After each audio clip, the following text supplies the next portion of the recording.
Welcome to Sense Style. I'm Stuart, and I remember one of the very first times that my imagination was captured by fragrances. I was watching a men's lifestyle channel, and they were talking about this mythical fragrance called Green Irish Tweed that at the time was going for $350 American dollars per bottle. I was like, people pay that much for fragrance? And it really did capture my imagination, and I drifted off and started to think, okay, if I had that kind of money, what car would I drive? Where would I travel to? How would I dress? I can't talk to you about those things, but because I'm a hardcore collector at this point, I can tell you 8 fragrances that I think super successful people could wear and should wear if they ever made it, if they ever arrived. Fragrance number 1 is Jour Homme Intense. And I know there are going to be a lot of people going, okay, it's not even a niche fragrance, and it's not even one of the most expensive designer fragrances. All that is true. You can get 100 milliliters of this for about $135 at the discounters right now. It's not the most expensive Dior fragrance, and just about every Chanel is more expensive than this. But this is one of the best deals that you can get in perfumery. If you don't believe me, I'm going to put a link to Aaron Terrence Hughes' review of this fragrance in the description, and you will see repeatedly that guy mention how great a price this is. He also talks about the incredible technical expertise that Dimashi did in creating this. Now, I don't know anything about that. I am not a perfumer.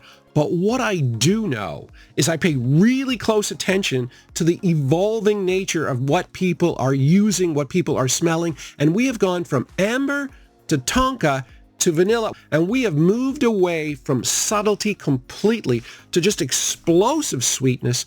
And the key to the brilliance here is that it's not the iris that does the magic here. It's the ambrette. Ambrette, also called muskmellow, comes from the seed of a very specific Southeast Asian hibiscus plant. It's very rare and it's very expensive, but it has a subtle, musky, subtly sweet, slightly floral feel that is really, really hard to replicate. Now, you can replicate a good quality iris a lot easier than you can ambrette. If you want high quality ambrette, you need to go either niche or go to this or go to the old Dior Homme Parfum that they discontinued. Fragrance number 2 is Roja Parfums Elysium. And this is a niche fragrance. It's not just a niche fragrance. It's a very expensive one. At the moment, at the discounters, you can get a bottle of this for $225 American dollars. And that's really pricey, especially for a fresh fragrance. But to be fair, this is the nicest citrus experience that I've ever had. Now, I need a caveat here because the very first time I tried actual Aventus, it was really like the third Aventus style fragrance that I tried because I tried 2 clones before. So I didn't get the full Aventus experience right away. I was somewhat immune to it by trying the other clones. This, on the other hand, this was the first Elysium style fragrance I tried, and it just blew me away. I remember smelling it and thinking, yeah, this is the best citrus fragrance out there. Now, there are some vague similarities between this and Aventus in that, I mean, they don't really smell the same, but they're both fruity citrus. Aventus has got that pineapple, and this has apple and blackcurrant. I definitely get blackcurrant a lot more here. It really enhances the citrusy punch that you get from the grapefruit, the lime, the lemon, and the bergamot. There are 5 aromatic notes here. This is a citrus aromatic as well. And the big difference, I think, is the woodiness. This is a vetiver. It's more of a quiet vetiver, whereas that birch note that you get with Aventus is a lot stronger. If you have made it, if you have arrived, this is the kind of fragrance you're going to hear about from your wealthy buddies.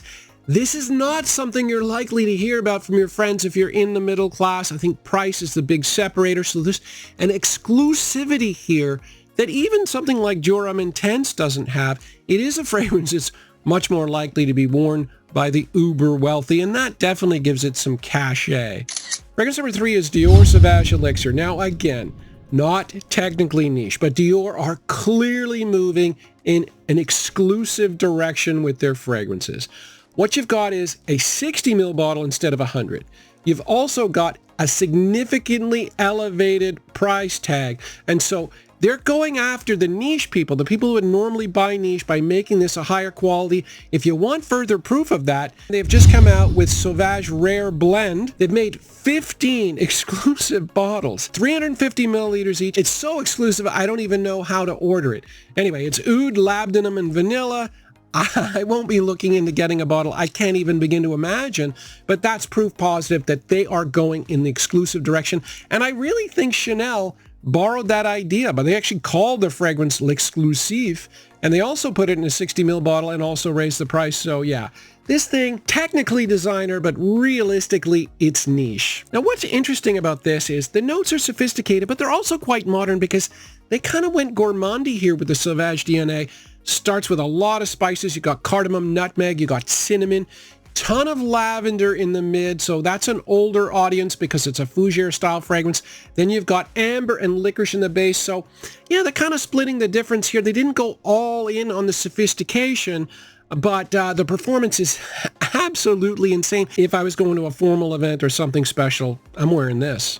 Fragrance number 4 is Prada Ambre Pour Homme Intense. And this fragrance has been discontinued, but that's one of the reasons I have it on the list. If you've made it, the last thing you're going to care about is going on eBay and paying a little bit more to get your favorite discontinued fragrance. And as it so happens, this is a fragrance that I've looked into because it's the fragrance I wear the most. There's only half the bottle left here.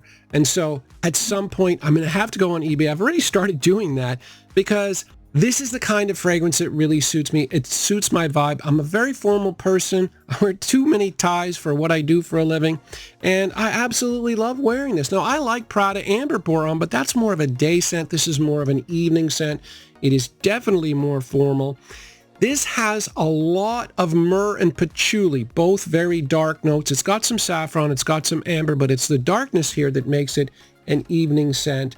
And so, yeah, I'm going to have to look on eBay a bit.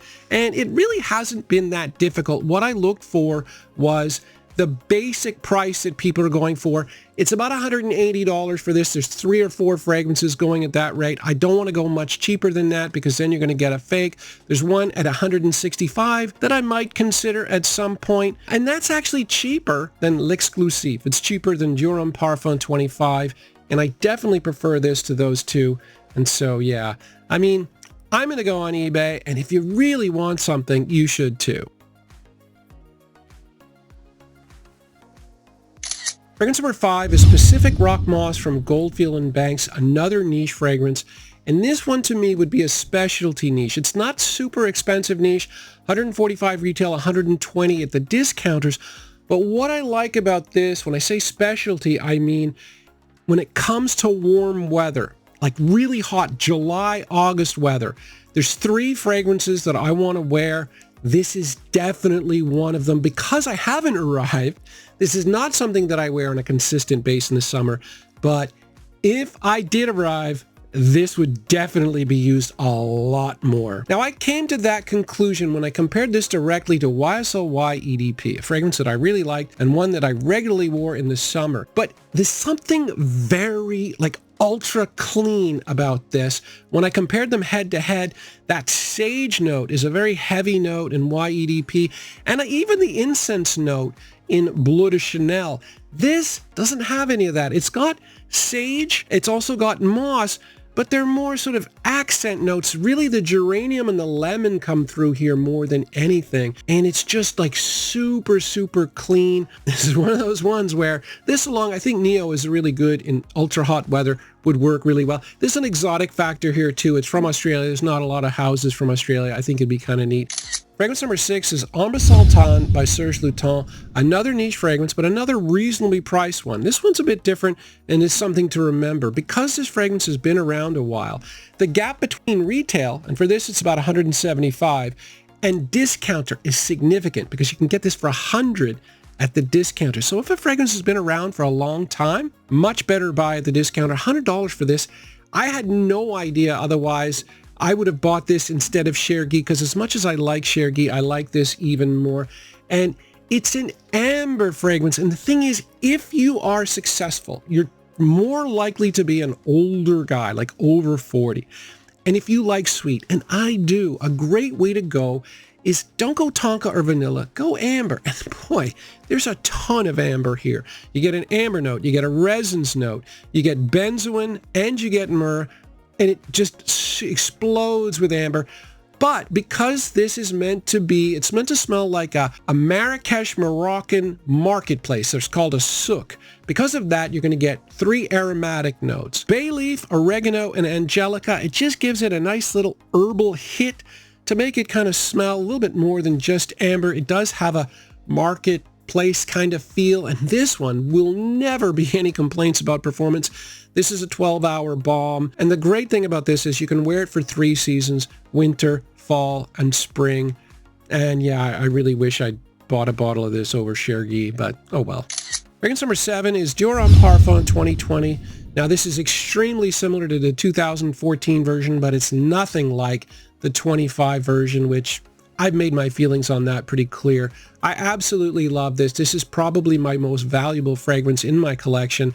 This one will be a bit different though, because it's been discontinued. Even though it's been fairly recent, it's going to be super expensive because it was fairly expensive to begin with. This really is a niche fragrance in many ways. That's one of the reasons why a lot of people don't like it, because it does something different. Instead of just iris and ambrette, you're also going to get a lot of leather here, so it's quite dark. But there's a lot of similarities in wearability with Sauvage because this is so strong. You really do have to pick your moments as to when you're going to wear it. This one is definitely fall and winter. Even in the spring, this would be really, really strong. But I like this one so much that I'm going to wear it a lot anyway. I know myself. And as I said, I tend to be a little bit formal. This is a formal scent. Fragrances like this and Sauvage, while not as versatile as the others, if you're looking for a formal event, a really big event, maybe an awards banquet or something like that, they're the fragrances to wear, and this is definitely one that, that I would wear. And finally, we have Tom Ford's Beau de Jour. There really had to be a Tom Ford fragrance on this list. There should be a Louis Vuitton fragrance on this list as well, but I don't have a bottle of Louis Vuitton, and so I left it off. But that's why I always struggle with the niche designer comparison, because both this and Louis Vuitton, they're both technically designer houses, but the quality, the performance, everything about them screams niche. This is definitely a niche fragrance. This has been discontinued, but recently you can get lots of this, all different sizes, at the discounters. It'll probably be available for the next year. So yeah, you don't have to go to eBay for this one right now. I just checked yesterday. It's the type of fougere that if you're successful, you're going to be over 40, you're going to like, because fougeres are very popular the older you get. And you really do have to like lavender here. There are 2 lavender notes. There's oak moss, and then there's 4 other aromatic notes, but there's a ton of lavender. The regular lavender note and a hybrid lavender, which is much smoother. There's a hint of amber in the base. Very strong performance. This is a classic fragrance that, to be fair, I don't think I would have enjoyed, in my 20s, but I love it now, and I think a lot of you guys will as well. So yeah, I haven't arrived yet, and hopefully some of you guys have, and had an opportunity to go all out. And I hope there's someone out there driving a red Ferrari. If there is, let me know. I think that'd be pretty cool. But yeah, I don't know. I just thought it'd be fun to do this topic and dream a little. Thanks for watching.